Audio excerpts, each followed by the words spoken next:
costuma ver muito na prática que conforme o paciente vai usando mais e mais substância, vai associando a sensação de prazer à substância. Então, só vou atingir aquele prazer se eu usar a substância. Eu não consigo ter...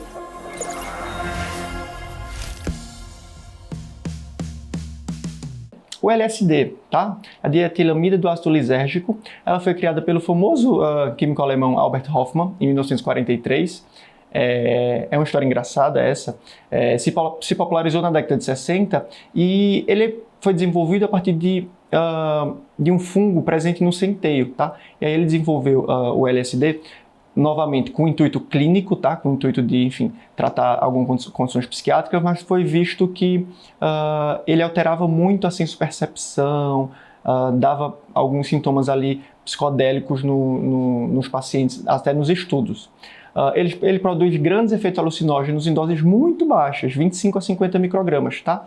Alteração de senso-percepção, principalmente pseudo-alucinação, auditiva e sinestésica. Isso é bem importante, tá? O LSD das drogas que a gente vai falar é a mais alucinógena. A gente vê uns experimentos, assim, coloquei aqui o formato mais famoso, né, da substância, que é em papel. Geralmente eles borrifam o líquido, né, o LSD líquido, no papel e vendem o papel para ser colocado na mucosa bucal, mas também pode ser vendido em líquido gota, você pode pingar em algum doce, alguma substância de preferência e ingerir. Tá? O líquido é muito mais concentrado do que no papel. No papel a substância se dispersa um pouco, então ela fica um pouco mais leve, mas a gente sabe que em dose bem baixa já é efeito, então a gente tem que ter bastante cuidado no uso. Aqui eu trouxe uma cena de outra série.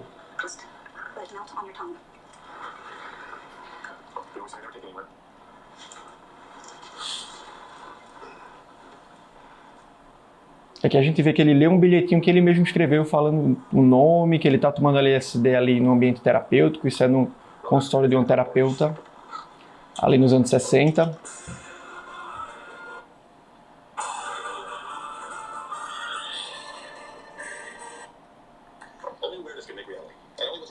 Essa cena é bem longa, pessoal, bem interessante. Ela vai mostrando passo a passo os efeitos do LSD, tá? Essa série é a série Mad Men. Uma série que passa nos anos 60, né, que é justamente quando eu falei que tem esse uso ali psicoterapêutico do LSD, e você vê aí que ele fala, essa droga é fraca, e logo depois ele está ouvindo ali a garrafa, sai um som da garrafa, e depois você vai vendo que ele vai tendo efeito sinestésico, vai tendo alucinação visual, é bem interessante. Bom falar também sobre os efeitos adversos do LSD, tá? Eu dividi em psíquicos e físicos, tá? O psíquico é uma desorganização do pensamento, um prejuízo da orientação e da memória, esse é o mais comum, tá? Esse prejuízo da orientação. Sintomas depressivos e psicóticos, tá? Depende da dose, a gente pode ter até quadros dissociativos mesmo, que o paciente não lembra da experiência, tá? E físicos são efeitos simpático-miméticos, tá? Midríase, hipertensão, taquicardia, sudorese e mais raramente hipertermia. Tem esse famoso termo, né, que foi cunhado, bad trip, que ocorre na sobredosagem da substância, né, quando, enfim, o paciente usa muito. Mas eu acho importante falar que não só na sobredosagem, às vezes em uma dosagem baixa, mas o paciente está no set ou no setting, aqueles conceitos que a gente conversou lá no começo, não muito adequado, em que ele não está muito confortável, é uma droga que costuma baixar um pouco ali as defesas mentais, deixar a pessoa mais vulnerável. Então o paciente desenvolve aí sintomas pânico-like, tá? Uma ansiedade extrema, acha assim que vai morrer, acompanhado de sudorese, taquicardia, uma agitação psicomotora e confusão mental, tá? Esse termo é bastante usado entre os usuários da substância, tá bom?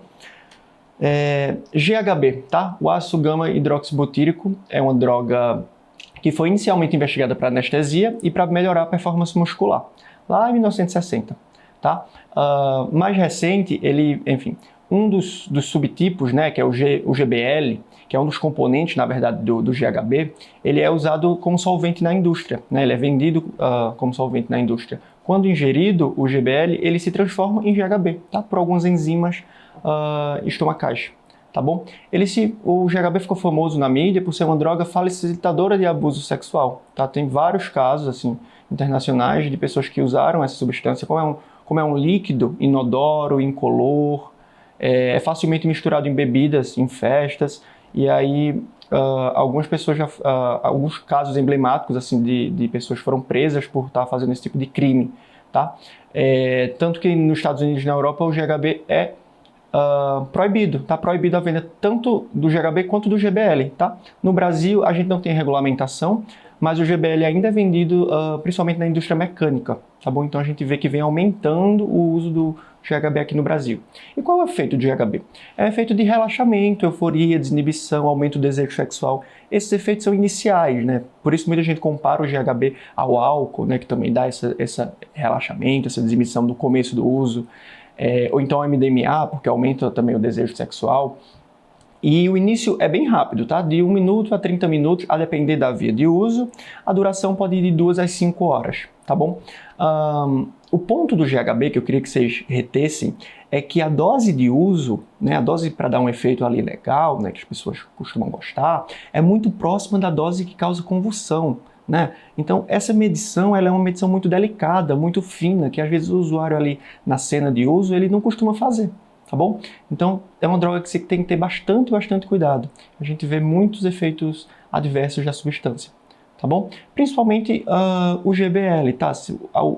A dose do GBL é como se fosse muito mais concentrado. Aqui eu botei 2,5 ml de GHB para ter o efeito, mas se a gente for pensar no GBL, 0,2, 0,3 ml já tem um efeito, ou seja, 2,5 ml de GBL pode ser fatal, tá? Certamente seria fatal porque é uma dose muito alta, certo?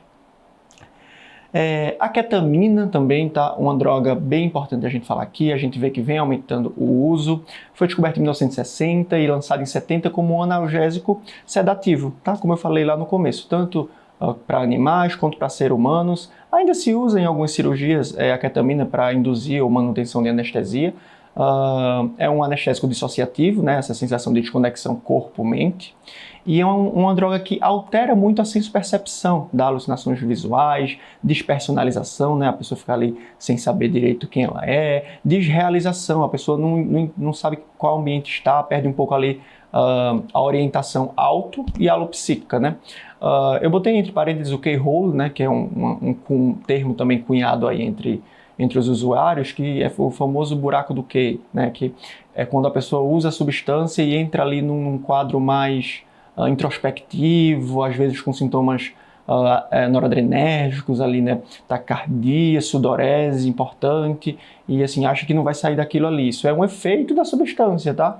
Não pode estar relacionado à dose, né? Se você usar uma ketamina um pouco mais forte, você pode ser mais induzido a esse efeito. Algumas pessoas gostam, outras têm bastante medo. Eu acho que tem que ter bastante cuidado, tá? As vias de uso da ketamina, inalada, intravenoso, endovenoso e fumada também, tá? O que a gente mais vê é a inalada, é o pó mesmo, mas a gente tem formulação também em líquido, enfim, que às vezes injeta, tá? Quando injeta, a gente sabe que o grau de adicção aumenta muito, tá? Intramuscular.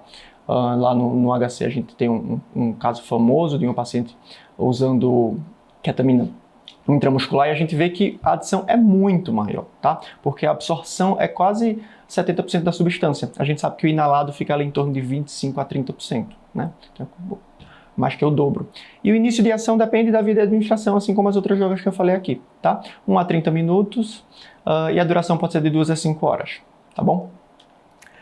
O mecanismo de ação da ketamina é ativa os receptores de dopamina e facilita a inibição do GABA, ou seja, é uma droga que traz uma sensação de bem-estar, tá? Traz uma desconexão da realidade, tá?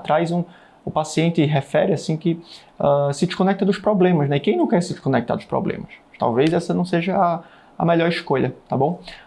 Os efeitos adversos psíquicos é um prejuízo cognitivo e sintomas psicóticos, tá? Com aumento do uso, e físicos, a hipertensão e a taquicardia.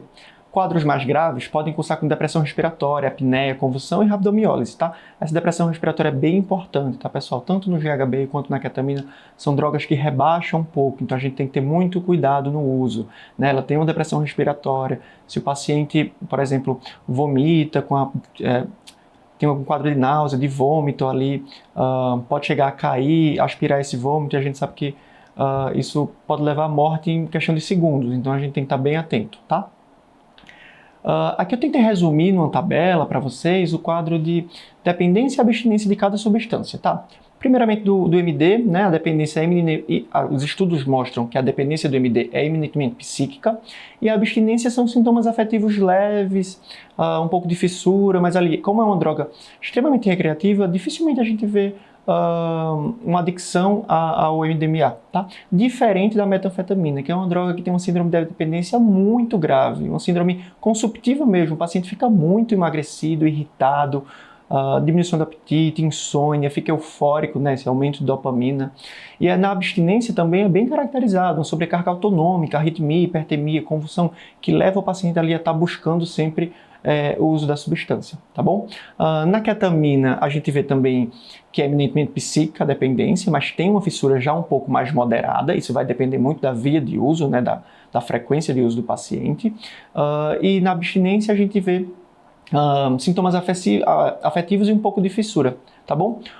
O GHB também tem um síndrome de dependência bem caracterizada, ainda que não muito estudada. A gente começa a ver agora estudos trazendo essa síndrome de dependência e necessidades cada vez maiores do uso da substância para atingir o efeito. E como eu falei para vocês, o volume que você consome de GHB é muito difícil ali de mensurar na prática, né? Então, você pode errar um pouquinho a dose e causar um quadro de depressão respiratória, de convulsão, tá bom? A abstinência de GHB costuma cursar com insônia, tremor, sudorese e ansiedade, tá certo? O LSD é uma substância que a gente não vê relato de dependência nem de abstinência, tá? São substâncias que as pessoas costumam ter bastante medo e, enfim, é um alucinógeno aí muito potente, tá? E o manejo disso? Pessoal, vocês vão ter uma aula no módulo de emergência de intoxicação e abuso de substâncias. Lá a professora vai aprofundar um pouco mais com vocês o manejo de todas as substâncias, mas aqui eu trouxe uma pincelada para as club drugs, tá? A avaliação precoce, tá? Anamnese, exame físico, entender um pouco ali o que é que está acontecendo, as medidas de suporte, o ABC básico da medicina intensiva, garantir vias aéreas pérvias, ventilação e circulação, e monitorar os sinais vitais, tá bom? Ali, ao mesmo tempo, vamos tentar reconhecer qual a substância, tá? Geralmente perguntar ao paciente, não sei se o paciente vai ser um bom informante, não perguntar a um amigo ou acompanhante para a gente entender o que é que está acontecendo ali.